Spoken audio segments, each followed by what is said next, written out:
Quest Audiobooks presents an unabridged recording of The Mark by Heather Burnside, narrated by Chloe Massey. Chapter 1, 2004.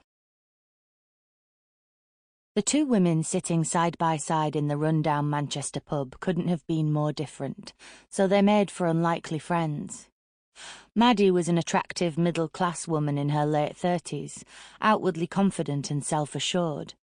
Her background showed in her clothing, which screamed of quality. She was wearing a neat top, pristine leather jacket, and expensive fitted jeans that flattered her trim yet shapely figure. Her blonde hair was shoulder-length, lustrous and wavy, but today Maddy had it in a loose chignon. The style emphasized her perfectly formed face with high cheekbones, smooth complexion and large cat's eyes. She wore a light dusting of premium brand makeup, carefully applied to enhance her striking features. Crystal, on the other hand, although only in her early 20s, already had a careworn complexion, which was overemphasized by cheap, garish makeup. Her messy bright red lipstick was paired with a darker shade of lip liner, which extended beyond the natural outline of her lips and made her look clown-like. Likewise, Crystal's eye makeup was heavy, and there were thick clumps on some of her eyelashes where the mascara had clogged. Her eyebrows had been plucked to death, then penciled back on in a shade of brown that looked out of place against her intense, dark eyes.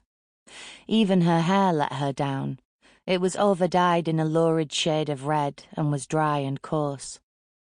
Although it was growing cold outside, Crystal wore a short skirt displaying her bare, skinny legs, which were covered in sores, and the backs of her feet were red and inflamed from wearing plastic, high-heeled shoes. Her top clung tightly, exposing the mounds of her huge breasts, which were at odds with her skinny frame.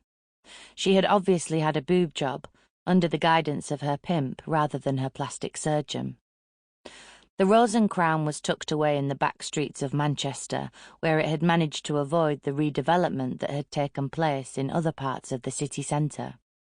Its dated, shabby decor and worn furniture were reminiscent of a previous era. Although close to the thriving main streets, the pub seemed a world away from the 20-something revellers, hen and stag parties, and excitable young students who thronged nearby. This was the sort of place frequented only by those in the know and who were up to no good. Inside the Rose and Crown, customers chatted, joked, and struck illicit deals, while a... Sample complete. Ready to continue?